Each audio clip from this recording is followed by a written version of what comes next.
Espero que se encuentren bastante bien. Estamos iniciando una emisión más de Impacto Económico. Mi nombre es Daniel Rosas. Vamos a comenzar con los titulares de esta emisión. Gracias. En nuestro mundo hoy le contamos que Brasil anuncia en la COP30 recursos para bioeconomía amazónica. En nuestro espacio de análisis se profundiza la crisis social y económica, esto en Argentina.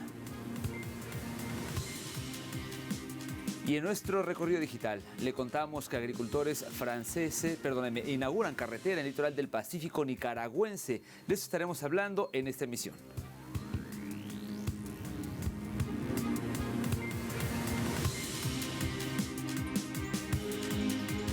Vamos a iniciar con el detalle de la información. Gracias por acompañarnos. Arrancamos en Brasil, ya que lanza el programa Coopera Más Amazonía, que prevé una inversión de poco más de 20 millones de dólares.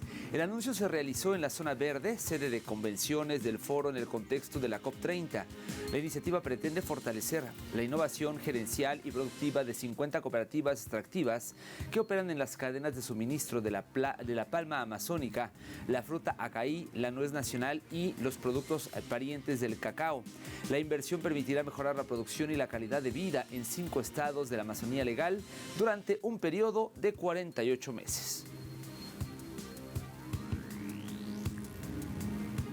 Y vamos a continuar en Brasil, ya que la ministra de Barbados, Elizabeth Thompson, pidió en la COP30 una mayor financiación para el Fondo de Pérdidas y Desastres Climáticas. Escuchemos a la funcionaria. Llena el fondo para responder a pérdidas y daños, que tiene en sus arcas la vergonzosa e insuficiente suma de 800 millones de dólares. El daño de Melissa, solo en Jamaica, se estima en 10 millones de dólares. Y la necesidad en todo el mundo es de billones. Cambiamos de latitud y es que en el estado de Miranda, esto en Venezuela, los emprendedores se han convertido en el motor de la economía productiva, demostrando que la creatividad es el principal instrumento nacional.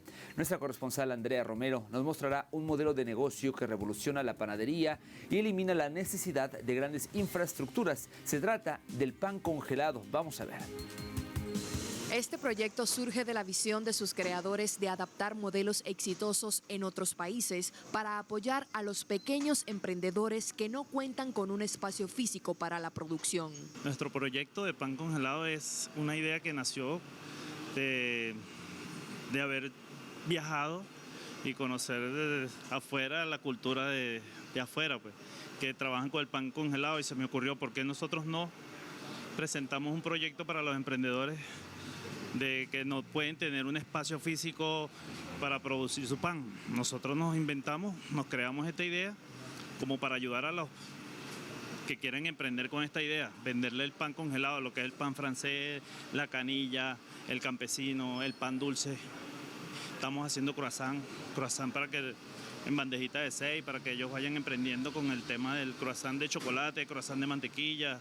Tenemos los pequeños también congelados. La pasta.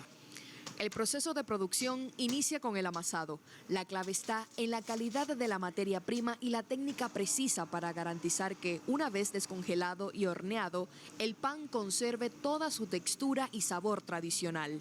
Ahorita estamos viendo aquí en la máquina lo que es el proceso de la masa de pan salado, el campesino.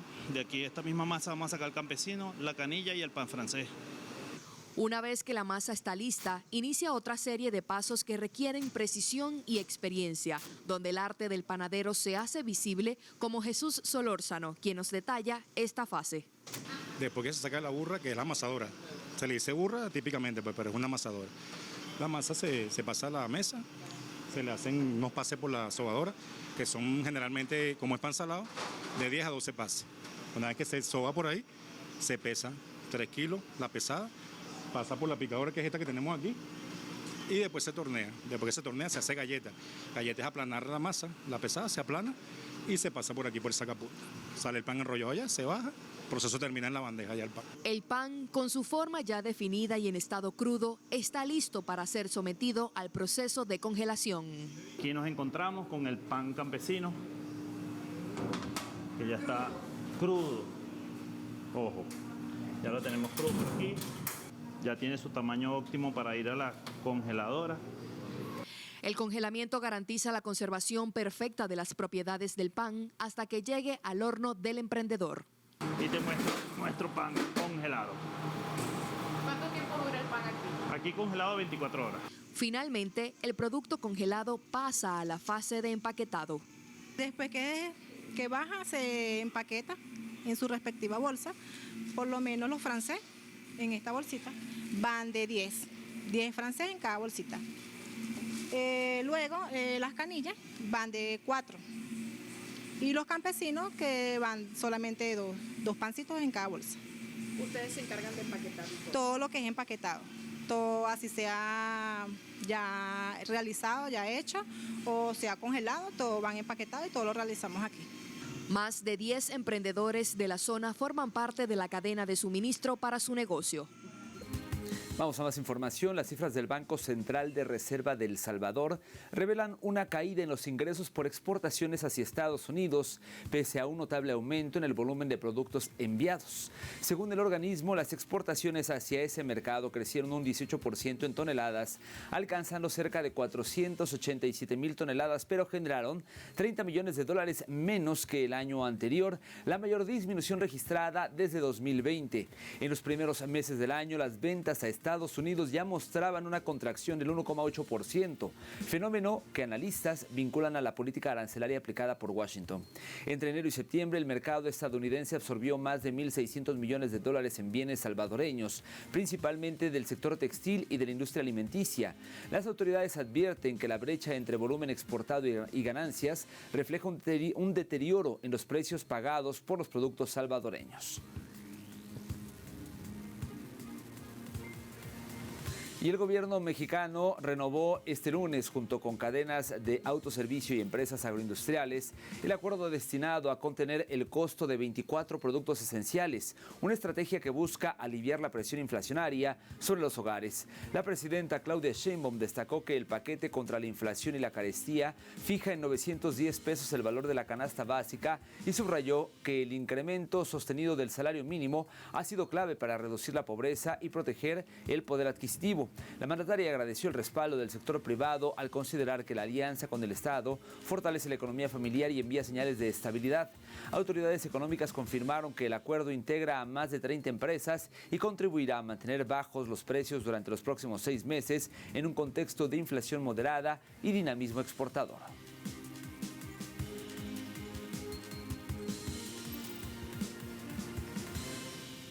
Pasamos a otro continente y es que el presidente ruso Vladimir Putin destacó la importancia de los canales de pago ininterrumpidos en la reunión de las OCS de Moscú. Escuchemos al funcionario. Los canales de pago estables e ininterrumpidos se están volviendo vitales. Esto es especialmente relevante en el actual entorno económico volátil, en medio de turbulencias en los mercados globales, sanciones unilaterales y restricciones arancelarias. Por iniciativa de la parte rusa y con apoyo de socios dentro de la Organización de Cooperación de Shanghái, se están tomando medidas para ampliar la infraestructura de pagos, liquidación y depósitos. Le comento ahora que las exportaciones de automóviles de China aumentaron un 15,7% interanual en los primeros 10 meses de 2025. Según datos de la Asociación de Fabricantes de Automóviles de China, el país exportó más de 5,6 millones de vehículos durante los primeros 10 meses del año. En particular, fueron exportados cerca de 2,01 millones de vehículos de nueva energía, lo que representa un incremento interanual del 90,4%. Solo en octubre, las exportaciones de automóviles del gigante asiático subieron 22,9% respecto al mismo periodo del año pasado y las de vehículos de nueva energía se elevaron 99,9%, indican las cifras de la organización automotriz. Con esta información llegamos al momento de hacer una primera pausa. Al regreso de nuestro espacio de análisis estaremos abordando cómo la economía de Argentina presenta números rojos bajo el mandato de Javier Milei. Ya volvemos.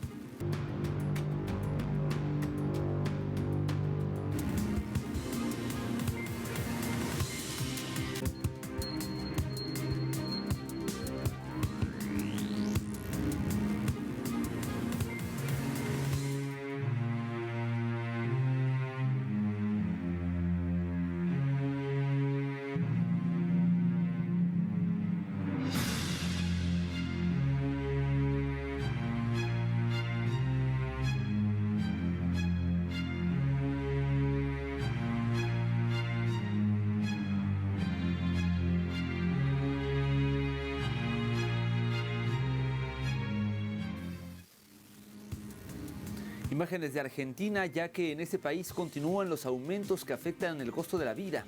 Las tarifas de gas y luz suben en promedio 3,8%, mientras que el transporte público en el área metropolitana de Buenos Aires aumentó casi un 10%, llevando el boleto mínimo a 500 pesos. Los alquileres registran un incremento anual del 42,2%, lo que significa que un alquiler de 600.000 pesos pasa a superar los 853.000 pesos mensuales. De igual forma, los planes de salud privados también suben entre 2,1% y 2,8%, llevando una cuota promedio de más de 183.000 pesos. Todo esto ocurre en un contexto de inflación ascendente que podría acercarse al 3% en octubre, impulsada por el alza en alimentos, combustibles y servicios públicos. Analistas advierten que el encarecimiento simultáneo de transporte, vivienda y salud podría acelerar aún más los precios en los próximos meses, mientras el gobierno continúa reduciendo subsidios para intentar sostener el equilibrio fiscal. Al mismo tiempo, la inflación mayorista en Argentina se aceleró. El Instituto Nacional de Estadísticas y Censos informó que el índice de precios mayoristas se aceleró al 3,7% en septiembre, el valor más alto desde marzo de 2024. Los artículos nacionales arrojaron un alza promedio del 3,3%, mientras que los bienes primarios subieron 4%. Las manufacturas lo hicieron 3,2%. Las alzas que más explicaron la variación general del índice de precios al por mayoreo dentro de la mercadería de origen doméstico fueron los productos agropecuarios, refinados de petróleo y vehículos. Esta semana el INDEC también informó un incremento en la inflación minorista que pasó del 1,9% al 2,1% y se espera otro ascenso en octubre.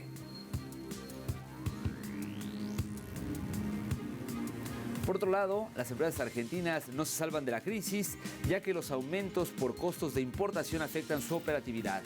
Según medios locales, 30 empresas cierran por día desde que Javier Milei asumió la presidencia. Más detalles en el siguiente material.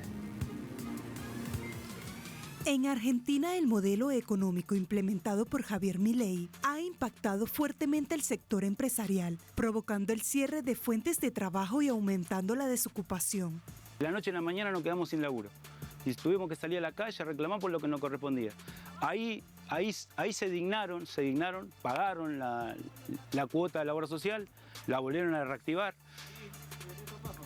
Pero después, bueno, audiencia más, audiencia menos, llegamos hasta la última, que fue el 1 de octubre, donde ellos manifestaron que iban a mantener los despidos, de todo, la planta productiva, pero no garantizaban que no iban a pagar la indemnización.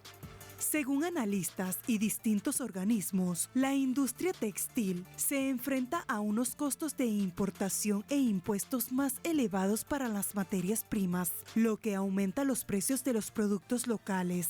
Asimismo, la decisión del gobierno de relajar las restricciones a las importaciones ha abierto la puerta a productos extranjeros más baratos. El sector manufacturero argentino se ve afectado por diferentes aspectos del programa. Uno es la apertura a las exportaciones, un peso apreciado barata a las importaciones, por lo que muchos bienes de consumo que antes se fabricaban en el país tienen dificultades para competir con la competencia extranjera. El otro problema es el consumo interno, debido a la menor disponibilidad de recursos ha disminuido. Estos dos factores están afectando al pequeño sector manufacturero, especialmente el vinculado al mercado interno. El Centro de Economía Política Argentina, CEPA, indica que desde noviembre de 2023 a junio de 2025 cerraron sus puertas 16.322 empresas en Argentina. Se trata de una contracción de 3,2% sobre el total de 512.537 empresas registradas. Lo que sí es cierto es que las pequeñas y medianas empresas manufactureras en Argentina luchan por sobrevivir día tras día, enfrentando restricciones de demanda y acceso al crédito, operando muy por debajo de su potencial.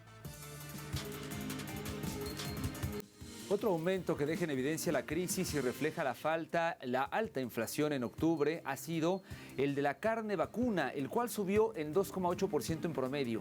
El precio de la carne vacuna aumentó en octubre respecto de septiembre, de acuerdo con el último informe del Instituto de Promoción de la Carne Vacuna Argentina. En lo que va del año, el incremento acumulado alcanza 37,5%, mientras que en la comparación interanual trepa al 61,3%.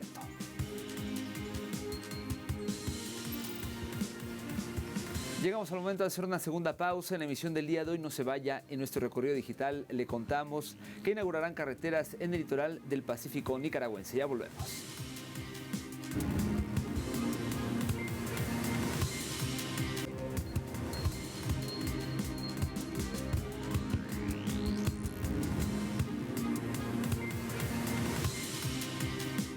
Estamos de vuelta en Impacto Económico, momento de hacer nuestro recorrido digital e iniciamos esta sección con buenas noticias para Nicaragua, ya que en Prensa Latina se titula lo siguiente. Inaugurarán carretera en litoral del Pacífico nicaragüense. Dice esta nota que autoridades del Ministerio de Transporte e Infraestructura de Nicaragua inaugurarán el primer tramo de 29 kilómetros de la carretera costanera en el litoral del Pacífico de esta nación centroamericana. Según se informó, esta primera fase se extiende desde la frontera sur con Costa Rica, en la zona de El Naranjo, hasta la playa El Remanso, en el municipio de San Juan del Sur, uno de los destinos turísticos más visitados de Nicaragua. La carretera costanera está concebida como una obra de 335 kilómetros en total que recorrerá el litoral pacífico y transformará la conectividad en esa región estratégica para el desarrollo del turismo, la pesca y la agricultura. La construcción de obras, infraestructura vial, constituye uno de los principales logros en los últimos 18 años del Ejecutivo sandinista. Avanzamos con Hispan TV, que reseña: Irán propone una criptomoneda conjunta para el bloque Shanghai. El primer vicepresidente Mohamed Reza Aref, en la edición número 24 de la reunión del Consejo de Jefes de Gobierno, los de primeros ministros de la OCS, celebrada el martes en Moscú, presentó ese día propuestas para fortalecer de forma práctica la cooperación entre los 10 estados miembros del ámbito económico. En este contexto planteó la creación de una moneda digital del grupo con el objetivo, dijo, de desarrollar las plataformas financieras modernas y seguras de la organización. Se propone diseñar una criptomoneda común basada en tecnología blockchain e inteligencia artificial. Esto es lo que dijo en su discurso ante los representantes de la OCS. Aref afirmó que los rápidos avances de la economía mundial han puesto en relieve más que nunca la necesidad de mecanismos financieros regionales e independientes que superen el uso indebido de los sistemas financieros y bancarios internacionales como herramientas de presión occidental sobre los países soberanos. Continuamos con el portal CGTN en español. Dice: viajes de trenes de carga a China, Europa llegan a cerca de 120,000. Hasta la fecha, los trenes de carga China-Europa han transportado cerca de 12 millones de unidades, equivalentes a 20 pies de mercancías, y actualmente prestan servicio a 232 ciudades en 26 países europeos, así como a más de 100 ciudades en 11 países asiáticos, informó el Grupo Estatal de Ferrocarriles de China en el segundo foro de cooperación del Ferrocarril Expreso China-Europa. Este proyecto insignia y marca emblemática de la iniciativa de la Franja y la Ruta ha construido una red logística integral en toda Eurasia, con los casi 120,000 viajes de carga China-Europa. Finalizamos nuestro recorrido digital con Europa Press, que refiere: el precio medio de la vivienda libre sube un 12,1% en el tercer trimestre y supera máximos de 2008.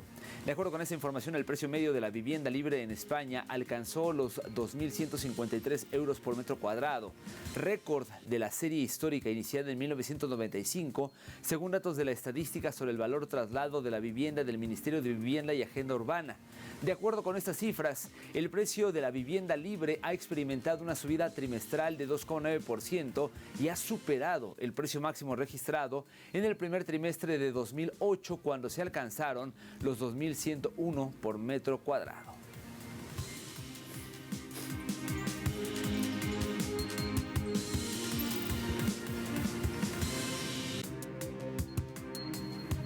Vamos a revisar cómo se encuentran los precios del petróleo antes de irnos. El intermedio de Texas marcó un precio de $60 con un centavo, un incremento de 10 centavos de dólar. Vamos a revisar ahora cómo se encuentra el barril del Brent, el de referencia en Europa. Bajó 14 centavos al ubicarse $64 con 6 centavos. Y finalmente, le platico que el crudo promediado por la OPEP marcó un precio de $64 con 65 centavos, un ligero descenso de 3 centavos del billete verde. Llegamos así al final de esta emisión. Gracias como siempre por habernos acompañado. Recuerde que en nuestro sitio de internet telesurtv.net está toda la información a su alcance, al igual que en nuestras plataformas sociodigitales. Particularmente le invito a seguirnos en nuestra cuenta de X @telesurimpactoe o en @DanielTelesur. Nos despedimos por ahora. A nombre de este equipo, muchas gracias. Nos vemos pronto.